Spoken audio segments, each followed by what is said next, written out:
जय सिया राम दोस्तों, आइए हम रामचरितमानस का अयोध्या कांड का पाठ करें। श्री गणेशाय नमः। ओम नमः शिवाय। श्री गुरु चरण सरोज रज निज मन मुकुर सुधार बरनौ रघुबर विमल जसु जोदायक फलचार। बुद्धिहीन तनु जानिके सुमिरौ पवन कुमार बल बुद्धि विद्या देवमयी हरहु कलेश विचार। सियावर राम जय जय राम। सिया राम जय राम जय जय राम। सिया राम जय जय सिया राम। मायके ससुर सकल सुख जब ही जहाँ मनुमान तह तब रही सुखे नसिया जब लगी विपत्ति बिहान। सियावर राम जय जय राम।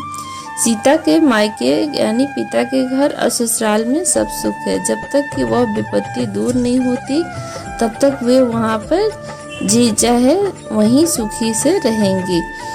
बिनती भूप के निजे ही भांति आरती प्रीति न सो कही जाती। पितु संदेश सुनि कृपा निधाना सिय तीन सिख कोटि विधाना। सास ससुर गुर प्रिय परिवारु फिरहुत सब कर मिटो खबारु। सुनि पति वचन कहती बैदेही सुनहु प्राणपति परम स्नेही। प्रभु करुणा में परम विवेकी तनु तज रहती छाह कि मिझे की। प्रभा जाई कह भानु बिहाई कह चंद्रिका चंदो तज जाई। पति प्रेम विनय सुनाई कहती सचिव सन गिरा सुहाई। तुम पितु ससुर सरिस हितकारी उतरी देव फिर अनुचित भारी। अर्थात वो राम जी अयोध्या लौटने के लिए वो कहते हैं तो सुमंत जी ने राम जी से कहा कि राजा दशरथ ने जिस तरह दीनता और प्रेम से विनती की है वह दीनता और प्रेम कहा नहीं जा सकता। कृपा निधान श्री रामचंद्र जी ने पिता का संदेश सुनकर सीता जी को करोड़ों यानी अनेकों प्रकार से सीख दी। उन्होंने कहा जो तुम घर लौट कर जाओगी तो सास ससुर प्रिय गुरुजन कुटुंबी से सबकी चिंता मिट जाएगी।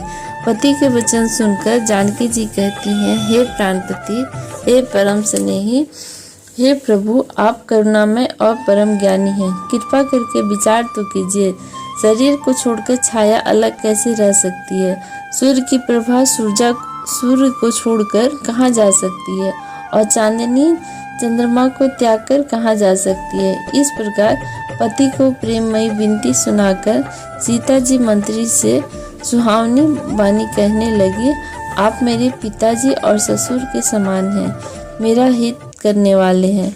आपको मैं बदले में उत्तर देती हूँ, यह बहुत ही अनुचित है। सिया राम जय जय राम। सिया राम जय जय सिया राम। आरती सब सन्मुख भई बिलुग न मानव तात। आरज सुत पद कमल बिनु बादी जहाँ लगिनाथ। सियावर राम जय जय राम। हे तात, मैं आर्त होकर ही आपके सम्मुख हुई हूँ, आप बुरा न मानिएगा। आर्यपुत्र यानी स्वामी के चरण कमलों के बिना जगत में जहाँ तक नाते हैं सभी मेरे लिए व्यर्थ हैं। पितु वैभव विलास में ठीढा नृप मणि मुकुट मिलित मत मीठ पीठा। सुख निधान अस पितु गृह मोरे पिय विहीन मन भाव न मोरे। ससुर चकवी कौशल राव भुवन चारी दस प्रकट प्रभाव। आगे होई जहि सुरपति लेई अरग सिंहासन आसन देई। ससुर एतादृश अवधि निवासु प्रिय परिवार मात समसासु। बिनु रघुपति पद पद्म परागा मोहि केहु सपने सुखद न लागा। अगम पंथ बन भूमि पहारा करी के हरि सरित अपारा। कोल किरात कुरंग विहंगा मोहि सब सुखद प्राणपति संगा। मैंने पिताजी के ऐश्वर्य की छटा देखी है, जिनके चरण रखने की चौकी से सर्व शिरोमणि राजाओं के मुकुट मिलते हैं। अर्थात बड़े बड़े राजा जिनके चरणों में प्रणाम करते हैं, ऐसा पिता का घर भी है जो सब प्रकार के सुखों का भंडार है।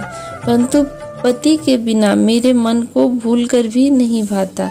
मेरे ससुर कौशल राज चक्रवर्ती सम्राट हैं, जिनका प्रभाव 14 लोकों में प्रकट है। इंद्र भी आगे होकर जिनका स्वागत करता है और अपने आधे सिंहासन पर बैठने के लिए स्थान देता है।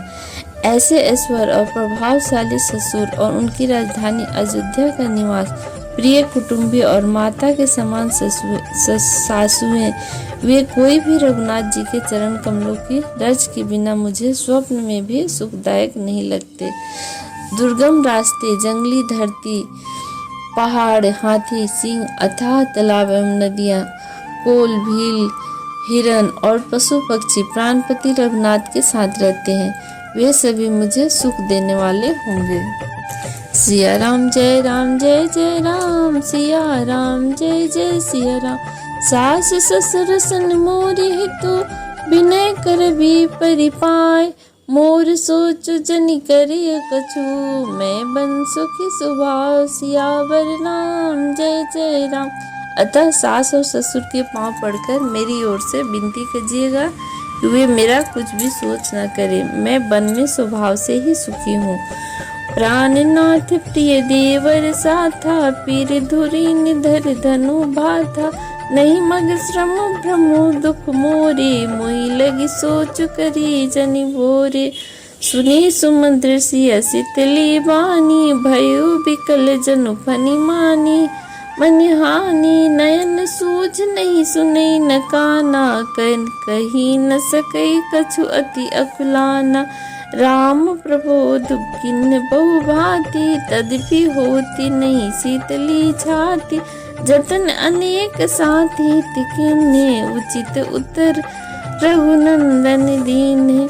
मेटि जाय नहीं राम रजाई, कठिन करम गति कछु न बसाई।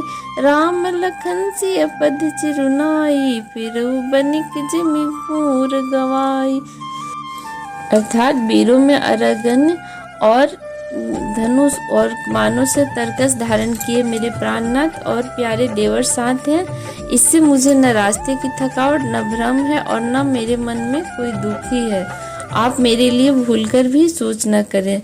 सुमंत सीता जी की शीतल वाणी सुनकर ऐसे व्याकुल हो गए जैसे सांप मणि को खो जाने पर होते हैं, और नेत्रों से कुछ सूझता नहीं, कानों से कुछ सुनाई नहीं देता। वे बहुत व्याकुल हो गए और कुछ कह नहीं सकते थे। और श्री रामचंद्र जी ने उनका बहुत प्रकार से समाधान किया, तो भी उनकी छाती ठंडी न हुई।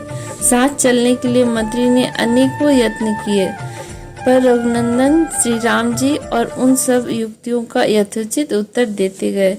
श्री राम जी की आज्ञा मिटी नहीं जा सकती थी और कर्म की गति कठिन है, उन पर भी कुछ बस नहीं चलता। श्री राम, लक्ष्मण और सीता के चरणों में सिर नवाकर सुमंत इस प्रकार लौटे जैसे कोई व्यापारी अपना मूलधन यानी पूंजी गंवाकर लौटता है। सिया राम जय जय राम। सिया राम जय जय सिया राम। रघुहा को है राम तना, हरि हरि ही नहीं नाही। देख निषाद विषाद बसा, धुनि शीस पछताई। सियावर राम जय जय राम। सुमंत्र ने रथ को हाँका। घोड़े रघुनाथ रामचंद्र जी की ओर देखकर ऐसे ही नन्हाते हैं।